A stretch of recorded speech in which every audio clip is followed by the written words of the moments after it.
Welcome back to another edition of the Edge podcast. Publisher Brenden Slaughter, joined by BeaversEdge senior writer Ryan Harlan. We're coming to you guys during Cal Week. The Oregon State football team is set to take on the Cal Bears at Reser Stadium, 7:30 on Saturday night. The long off season is over, Ryan. The long spring is over, the long summer, the long fall camp. And after all that, we finally just get to lay it out on the table, my friend, with a game day on Saturday. And to be honest, it's going to be I'm glad we got some football to watch because it's going to take all day to get till 7:30, man. Like, we got to wait around for this one, Ryan.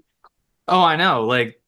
Don't get me wrong. I don't mind a night kickoff in Reser Stadium, but at the same time, though, too, hey, can we get this over and done with so I don't have to spend ungodly hours at Reser Stadium? I love it. I love it. Don't get me wrong. My favorite place in the whole world. But there's also too where I'm I'd like a nice noon, middle of the afternoon kickoff. Yeah, I think most I've learned this, Ryan, and you probably do or have now over your last few years as well. Like, as a fan, a night game's awesome. You're like Oh yeah. amped up. You're like this.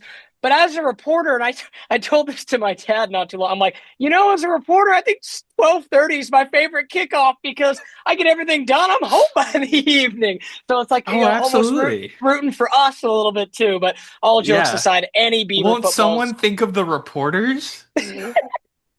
I know, right? Give us some love. But no, all jokes aside, we know, Ryan, they make kickoff times for reporters. It's not TV networks. It's not, lots Yeah. of money. It's for us. So, no, all jokes aside, folks, we are so excited to be bringing you guys coverage. And make sure to check out BeaversEdge.com this week. We've obviously had wall-to-wall coverage. We've had everything from injury breakdowns this week and reports on that, Ryan, to a sponsored Oregon State Xfinity NASCAR. Like, there's lots of stuff going on. Obviously, at Beaver's Edge, we dropped some news today that the Pac-12 and CW just extended their partnership through the 2030-31 season. So, Ryan, I would just say that, as far as Oregon State continuing to climb upward, and you were here with me what I call the dark December, which was after Jonathan Smith left.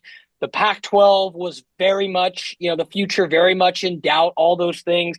And it really seems like lately the positives, like the new conference, Oregon State, also of note, they launched a partnership with T-Mobile today, talking about how there's going to be an official Oregon State T-Mobile phone plan and stuff too. Like, the marketing for this university, I've kind of been impressed. The Beavers have gotten themselves out there recently. And again, you can find it all at BeaversEdge.com. Yeah, no, I mean, when you asked me in 2023, where I would see this kind of group at in 2 years' time, yeah, I couldn't give you a positive answer, that's for sure. It just seemed kind of like once Jonathan left, that was kind of the almost sort of the death knell Mhm. of a long list of, realignment, UCLA, USC, then the Pac-12 kind of collapsing right at the start of fall camp that year, and then Stanford and Cal to the ACC afterwards from that as well. So it just was like a long list of everything where it was just adding kind of insult to injury a little bit, and now it's more of a positive rebuild in terms of image of the Pac-12 and what it can be going forward. And I know moves are probably still not done in terms of schools there. Realignment never stops. So that's definitely something there. But the marketing too has been great. I mean, having Oregon State on the CW and being able to be accessed in linear television is also a positive too, to get it into households where Right. normally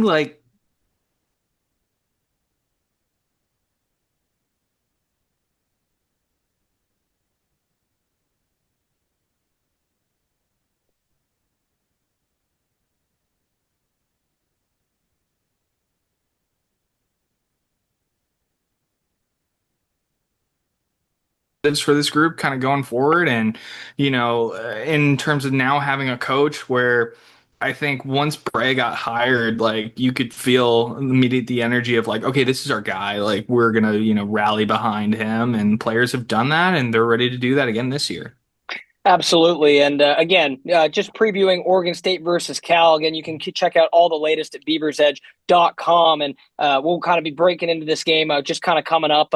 few things to preview. Ryan and I will have an injury report coming up here in the next couple days as well. We'll also have our staff predictions on Dylan Callahan-Crowley's side of things. He'll be taking a look the edge breakdown position by position, taking a look at who's got the advantage between the Bears and the Beavers. And honestly, Ryan, and it was one of the questions I kind of had for the players when I caught up with them this week too, was ultimately, how tough is it to prepare for a team in Cal, at least offensively, that you don't really know much about? Like Jaden Ott, now at Oklahoma, Javian Thomas, their backup running back, now at UCLA.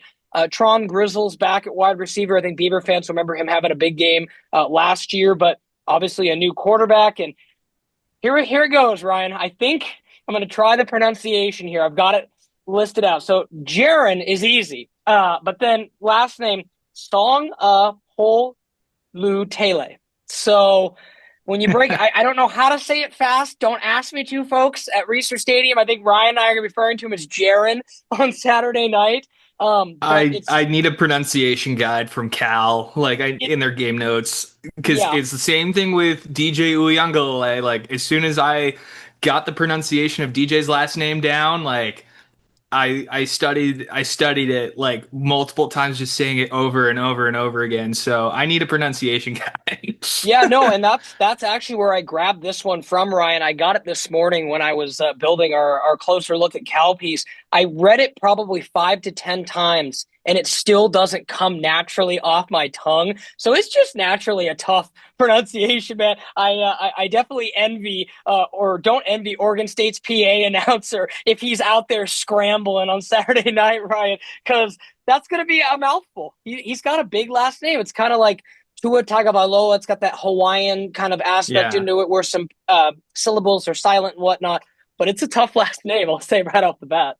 Oh, absolutely too. And I know from what guys have said in terms of prepping for him, they looked at some high school film as well, and then have kind of looked at previous film too, that Brian Harsin in terms of what he likes to do offensively, schematically, and maybe some concepts and stuff that Cal ran last year kind of thrown into the mix a little bit, because there might be some things that they might not go necessarily away from, where you have some returners obviously on that team that were there, so you can kind of pick up on some tendencies. But having Jaron being recruited by Oregon State a long time ago, having him in on a visit, I mean, also really helps too, for which Skylar Thomas said as well today, knowing kind of his tendencies and knowing what he likes to do and kind of getting an up close kind of look at him.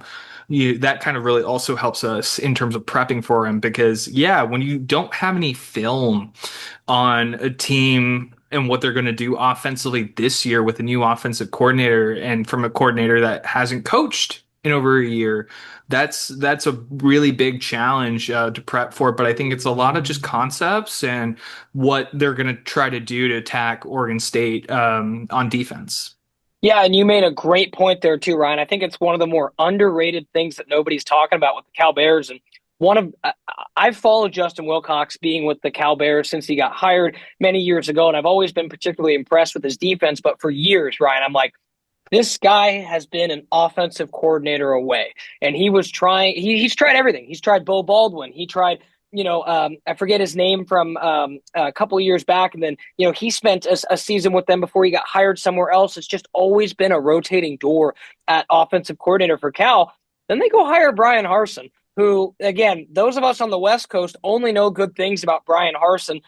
Say what you will about his time at Auburn. It was also during COVID, which, was a little awkward. Auburn's also not going to have any patience, just like any of those SEC schools go. And I said, okay, this is sneaky. However, there's only I'm thinking in the best case scenario, Ryan, there's only so good a true freshman quarterback can be. I think of the standards recently, for instance, I know Beaver fans, don't want to, live in that memory, but one of the best redshirt freshman quarterbacks I can ever see, remember, was Marcus Mariota when he took over for it. It was hey, this dude's like a star. There wasn't much acclamation period or whatnot. He was just really good. But when you're talking true freshmen, fresh out of high school, not that redshirt year, it can be a challenge. And we've seen it play out across college football. But just for example, Ryan, He's only the second true freshman to be named the Bears starting quarterback for the season opener since Jared Goff in Berkeley back in 2013. Now, I'll say this. Jared Goff, along with Sonny Dykes, crazy how both those players' futures ended up playing out. But when they were there, Jared Goff had a couple good years in his sophomore, junior year. But Ryan, I remember that freshman year for Jared Goff, it was rough. He had, they weren't very good. He had some growing pains. Obviously, he got better as his career goes. But just some numbers from Jaron here, Ryan. Most importantly, recorded 10,653 passing yards in his prep career to set the Hawaii all-time passing record, passing Dylan Gabriel and Tua Tagovailoa. So, again, I think this dude could be a stud at one point. I just don't necessarily think more than maybe as a runner, maybe in terms of the quick game. I don't expect him to be that guy who stands back and goes through his progressions in game one as, a true freshman at Research Stadium. What's kind of your read on Jaron? A little bit of a similar deal, and I'm like, and it's not trying to discount also high school talent too, but it's also like, hey, like it's a next step up in the level of football that you're playing. Everybody's talented, so it's more of a matter of, I think, what Jaron's been able to do to kind of separate himself in fall camp and being able to win that job, right? Like, obviously the coaching staff loves what they see out of him, so he's done something right behind the scenes. But like, you really don't know what a guy is going to be. Like, yeah, sure, the resume in high school speaks for itself, but I think you just don't know what a guy's going to be until you put him out on that field and under the lights, like, for the first time, because that's where you truly know, I think, where a guy is at and how talented they really are. Because as much as it's more of a big question mark of, I think, how he's going to play on Saturday, like, I really do think that, like, it's more the little things that matter rather than the talent that Jaron possesses as a quarterback. And you're absolutely right also too on the fact that I do not expect him to go through progressions very quickly. Probably very much, I think maybe Harsin has talked with him on, like, not trying to overload him with too much, which was something that Gundy mentioned with bringing in Tristan Taia in terms of learning the offense. So that's something there where, like, I think it's probably going to be maybe a relatively simplified approach for Jaron when it comes to calling plays and being able to get the ball out on time and on schedule.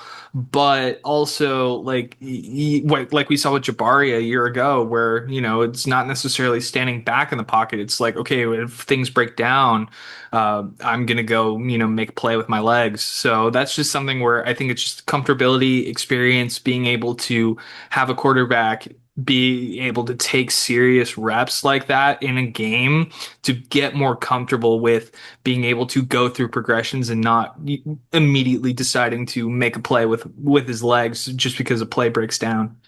Yeah, it's definitely interesting to see what his overall what his makeup is. Obviously, starting on the road, starting at night, nationally televised game is definitely going to be something, to see how he reacts to those certain things. But at the same token, Ryan, I also go back a couple of years ago. Just again, I don't want to, compare players, but like, Ryan, you remember when Dante Moore was playing for UCLA a couple of years ago? Dante Moore, as I recall, was labeled as like the next big thing coming. Like, everybody wanted this dude out of high school. I think he was number 1 or number 2 quarterback. And Oregon is expecting him to do big things this year. But I think back to when we saw him with Chip Kelly against a strong Oregon State defense that year, where they were able to put some pressure on him. You saw true freshman-like tendencies. And that was even somebody as talented as Dante. Now, I don't want to play is Jaron or Dante more talented, all that stuff.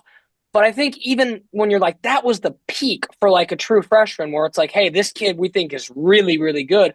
And he still struggled. So I think, despite Ryan Cal kind of having some new faces, I think they will still largely maybe lean on their running game to an extent, to kind of open things up for him, or try to anyway, kind of see what they can get against this Oregon State, front seven, so to speak. How do you kind of see that shaking out? Yeah, and also too, I think you make a quarterback more comfortable by being able to have a strong rushing attack, right? That Sure. opens up everything down the field. So for a guy like Jaron making his first career start on Saturday, I mean, if you want to get him comfortable, get him into a rhythm, easy throws, rely on that run game, and then things kind of open up down the field where you can probably take a shot or two. Hmm. But that's something there where I think, yeah, it's going to be a real big, I think, point of emphasis for that group to try to get Jaron comfortable early on the road in a hostile environment at night under the lights of Research Stadium.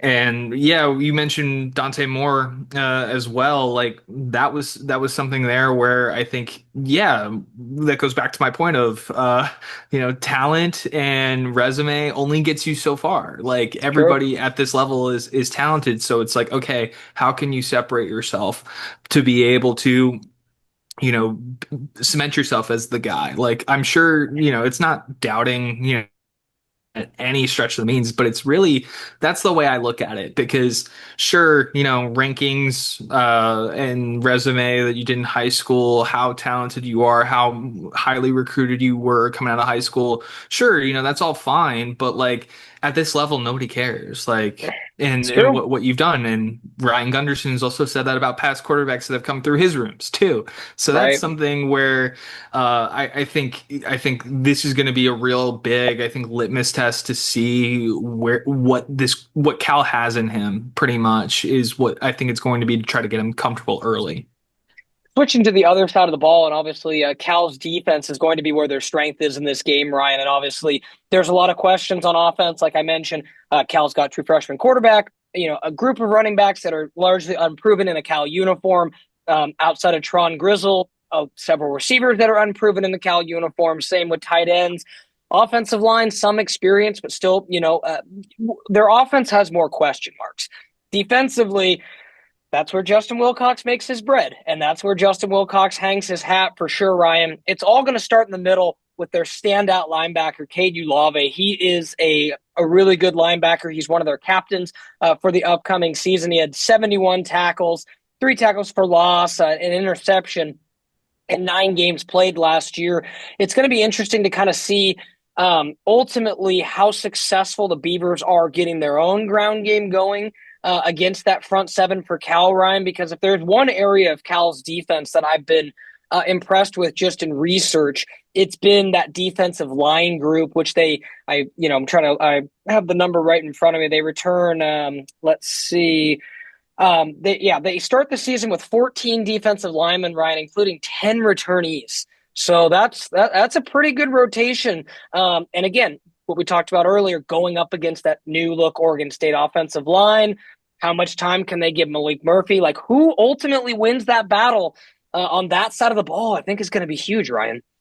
Oh yeah, and that's always where I think, any game is won or lost is being able to win in the battle in the trenches first. And really my biggest thing with this Oregon State offensive line is yeah, not only giving Maalik Murphy enough time in the pocket, but also to being able to open up lanes in the running game as well. Because a Mm-hmm. stout defensive front can pose problems for any team's run game. But that's really something there where like you have some names that, are pretty reliable that you know what you got in them for the most part. Tyler Morano, Jacob Strand, Van Wells, Nathan Elu, but for Morano, it's been a minute since, Right. he's seen some significant action. Jacob Strand has also been out because of recovering from an injury, as well too. Nathan Elu gets, more of a significant role this time around than he did a year ago. And then at left guard, Ryan Berger as well, making his first career start on Saturday. So that's something there where like I think for all those guys together, it's okay. Communication is going to be key, but also too, I think it's being able to, like I was saying earlier, like it's just playing cohesively together, like being able to take what you've done in practice and then now translate it into a game environment. Because practice is practice. You can get so close, but not close enough to mimicking a real game environment. But once you get out there, it's a completely different ball game, and that's something there where I trust Cav to have those guys ready, come Saturday. But like that's really I think where I'm a little more just kind of not wouldn't say like concerned, but more I need to see this from this group in order to feel more confident about that position group going forward because I like what I've seen, but now it's more of translating it in game, especially against an experienced group for Cal along that defensive line. Thanks for, again, catching up with Ryan Harlan here on the Edge podcast, previewing Oregon State versus Cal. Again, you can check out most of our coverage at BeaversEdge.com, and we've got an awesome special offer going on right now where you can join Beavers Edge for $1 for your first week and also get a complimentary year of The Athletic included with your membership. Make sure to check that out on the Beavers Edge homepage right over at BeaversEdge.com for all the latest. Again, we got some premium stuff coming up, such as our injury report, some staff predictions. Obviously, Ryan and I are going to have some in-depth key takeaways from Saturday night's game and much, much more. Very excited to, again, get into our game day content, be able to get out there and do all that stuff and potentially see some of you. Again, if you see Ryan and I at Reser Stadium, say hi. We always love to connect with our fans and connect with Oregon State fans out there. But, kind of zeroing back in on the contest itself, Ryan, we kind of talked about this a little bit earlier, but in terms of the game itself, it's now narrowed up to that 1.5 point favorite like we talked about. It's really going to be a 50-50, like nip and tuck game. As far as, we can kind of look at the matchups additionally more, but I think it's kind of hard to look at matchups in week one because you just don't know what that new team is going to look like. You don't have the data, right? Points per game allowed, rush, it's week one and you just don't really know. So in that sense, Ryan, let's talk about just how important this game is as a whole for the Beavers and Trent Bray. Like, I kind of look at this as like, if you beat Cal, I think everything is on the table this season as far as like having a really successful year, maybe having a few slip-ups and some tough road games against Texas Tech and Oregon, but potentially putting yourself in a position to be, heck, Ryan, maybe even favored in most of your games throughout the rest of the season. On the other side of the coin, if you drop this game to Cal and then you present yourself with a must-win against Fresno State ahead of that 2-game stretch with Texas Tech and Oregon, this Cal game seems like a real linchpin for telling how this season's going to go, Ryan. What do you think? Oh no, I agree. I think Bray said it best too on Monday where it's like, look, like this isn't a cupcake game. This isn't an easy game by any means. Like this is not anything to expect us to win, on Saturday right away. Like that's because it's not. Cal's still a talented team and I think being able to start fast and being able to kind of limit the mistakes, I think is going to be really big for Oregon State in terms of this week one game. And particularly like if you do that, then I think it sets you up for success for the rest of the year where like you're like, okay, yeah, we went out there, beat Cal week one. Like if things go to plan, right? Like okay, like we can, have a really good year this year. If not, it's more of like you go into week two and you're like, okay, we need to win. We need to win bad. And that's something there where I think the mentality of this group coming into this game of, hey, we respect all, but fear none needs to show up really big. And if they can do that, then I think they're in a good spot come Saturday because I wouldn't say this is kind of like make or break type of deal. I mean, it's only one game. We're only in week one. Sure. But I think you feel better if you're an Oregon State fan if you take care of business week one because that's where like okay, like yeah, Texas Tech and Oregon are going to be tough games, but at the same time though, if we can at least start out on the right foot against a good quality opponent in Cal, then yeah, this team is in a better spot than they were a year ago. Right, and I think kind of just going along those same lines, Ryan, like we'll kind of get into, obviously you guys can check out our in-depth predictions coming up on Friday at BeaversEdge.com, kind of previewing what Ryan, Dylan, Brogan, and I all think is going to go down on Saturday. But ultimately, I keep coming back to the fact that I think this could be a closer game than expected, Ryan, but I just have, and this is just early on. I got another night to sleep on it before I write the prediction. But it's like, it's one of those things where the more and more I go back to it, with what Oregon State has improved upon defensively, I just struggle seeing a true freshman leading a new look offense into enough points to take down Oregon State. Maybe that's naive of me, but I'm kind of looking at him like this kid is talented, but they have a lot of new pieces. Maybe it turns out, Ryan, to be like a 14-10 game, and we're completely, wrong, and Oregon State wins like something like that. But I could see a world where Cal's offense kind of struggles. Yeah, and that's where my comments on talent kind of come into play, right? Because it's really big. Like you don't know what that team is going to be Right. until you get out and you start seeing them play. Like, and that's also too where I think it's a healthy perspective to have because if you just assumed, like, oh yeah, Cal's going to make this game a barn burner, like that's kind of like, are you sure? Because all those pieces need to gel together in order to have some sort of cohesive offensive unit together. And yeah, they've had those practice reps. They've had that time in the offseason to work together, to work on timing with quarterbacks, wide receivers, tight ends, running backs. Like they've had that time, but nothing compares to going out there and playing in an actual game to Mm-hmm. know what you have in that group. And I think any coach would probably feel similarly to what I do. And I know probably Brian Harsin feels that way as well. He's like, yeah, I'm confident in my guys to go out there Mm-hmm. and execute what I want them to do. But hey, at the same time, though, I don't also know what I have in this group yet either Right. until we actually play an opponent. So that's something there where I really do think that, it's probably going to be a close game. How close is to be determined when we, kick off at 7:30. But I would expect probably the first half to be very close if I Right. were to guess the game pace kind of going forward, because that's something there where I think both these teams are going to try to figure each other out as quickly as possible in order to gain some momentum early on in order to set them up for a win on Saturday. Yeah, let's kind of get into some keys to the matchup for Oregon State, Ryan. I think you and I have kind of hit on a couple, but yeah, just like from my perspective, I think the first thing, first and foremost, and I even talked about it a little bit with Nico Taylor, was just you have to speed up the freshman quarterback. Like that's got to be like if you're Trent Bray, that has to be almost atop your defensive whiteboard as you're getting ready for this game, Ryan. Because if you can speed up the true freshman quarterback, you're going to be putting yourself in a position for success.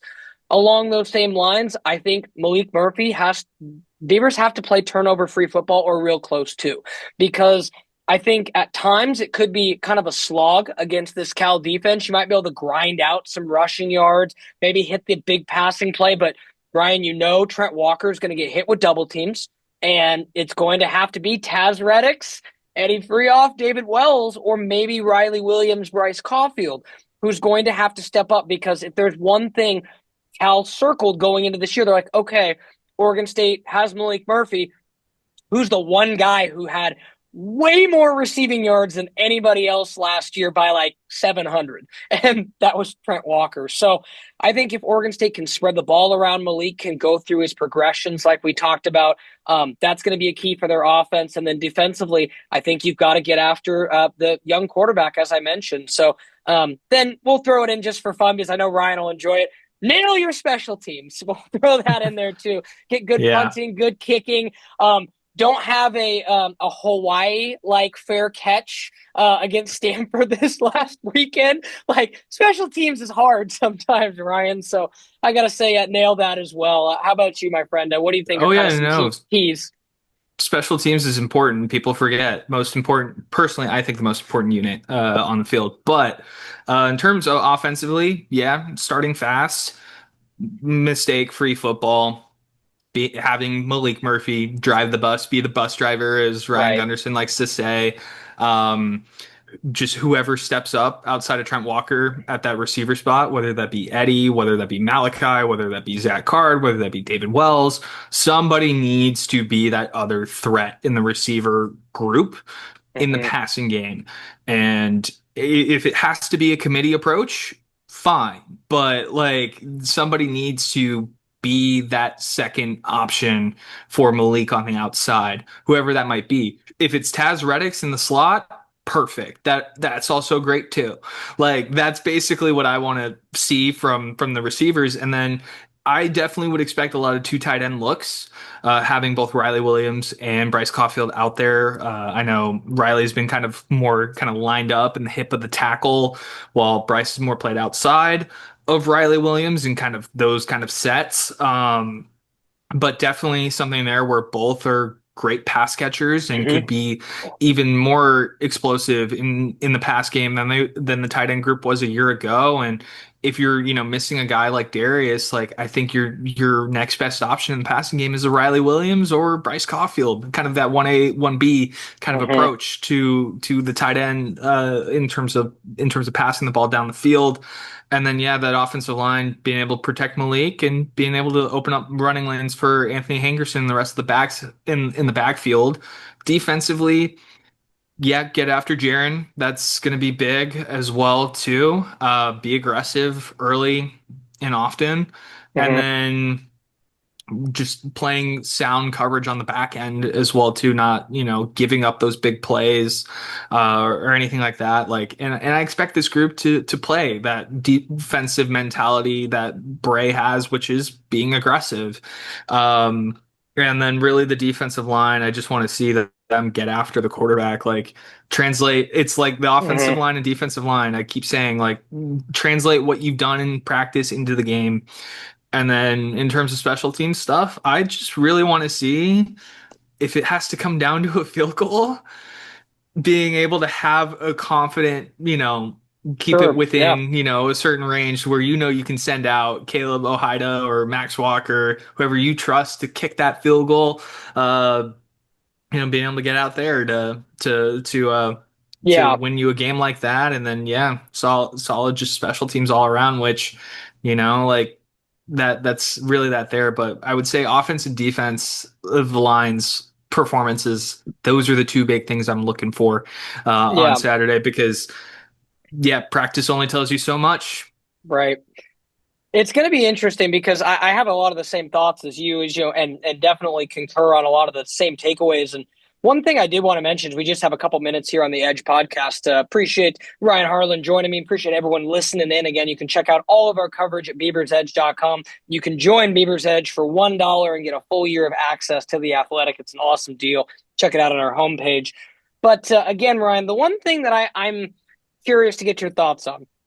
Somebody asked Trent Bray on Monday if last year's 44-7 drubbing down in Berkeley would have any, and Trent Bray with the exact, like, that old saying, like the Belichickian way, you don't give your opponent any reason to, get hyped up on you. So of course Trent's not going to go, yeah, no, they crushed us last year. We've been circled this game forever. Like, he's not going to say that. But Ryan, you and I know, like, human nature.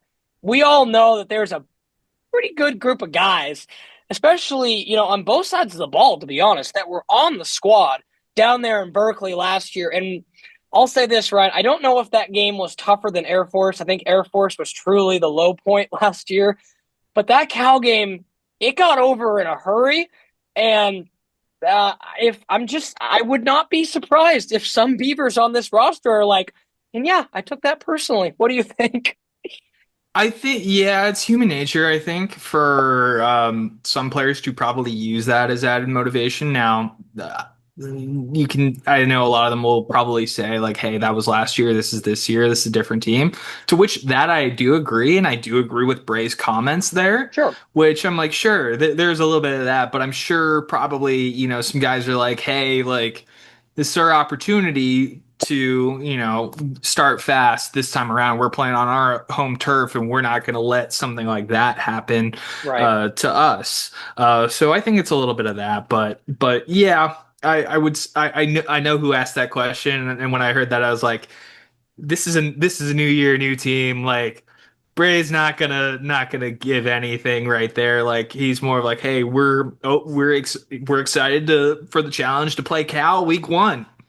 The old Andy Yeah. Reid kind of Yeah. saying each and every week for the opponents that they play. Like that's basically what it is. And Right. he's more of like, yeah, once the season ended, it was like, all right, on to next season, and this is a new year, new players on both sides of the ball. So it's really for I think for this kind of group, like, yeah, there might be some guys that kind of remember that loss and hold on to it Sure. a little bit, kind of use that as, motivation in game. But I think for most of those guys, they're also like, yeah, this is a new group. Like this is not the group that kicked our ass up and down the field in No, Berkeley, I which mean, is the perfect way of it saying what was. that game was.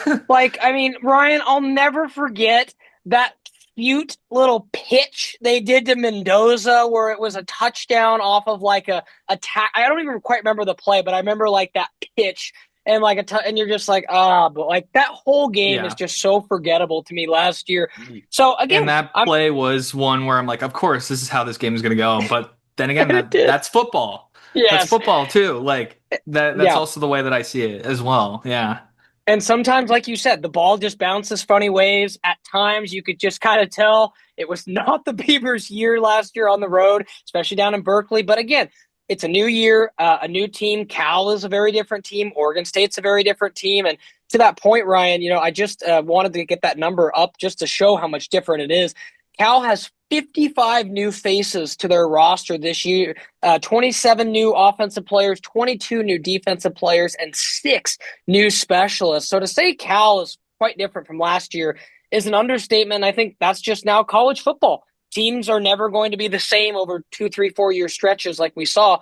Always movement, all that stuff, and we'll see how it plays out on Saturday night. But yeah, Yeah, no, and I mean, talking to some of the defensive players too, they're like, yeah, we're basically looking at, and also offensive players too, they're like, yeah, we're looking at guys' previous tape from their previous school they went right. to. Like, we don't like for them, like, we don't have anything in their with their current team right now. So that's, yeah, college football in this day and age. It's going to be absolutely fascinating. And again, that'll go ahead and wrap up this edition of the Edge podcast. Appreciate to Ryan Harlan. Obviously, as we joked about earlier in this podcast, it's been a crazy week 1 for the two of us, but definitely pulling double duty all over the place. But don't worry, folks. We're still going to keep you covered at BeaversEdge.com. We've got awesome content leading you guys up to this week. We highlighted some of it earlier. Injury report coming up. We're also going to have our staff predictions. I've got a behind enemy line story with a Cal publisher that we're going to be throwing up tomorrow as well, kind of getting an inside look at what the Cal Bears are this year. So for everything from Ryan, me, Dylan, Callahan, Crowley, and Brogan Slaughter, make sure to stay locked in to BeaversEdge.com. And obviously, stay tuned to Ryan and I and all of us for our post-game breakdown on Saturday night and everything else as we kick off the season at Reser Stadium. So again, for Ryan Harlan, this is Brenden Slaughter signing off on this edition of the Edge podcast. Catch us post-game, Reser Stadium, Saturday night as the Oregon State Beavers take on the Cal Golden Bears.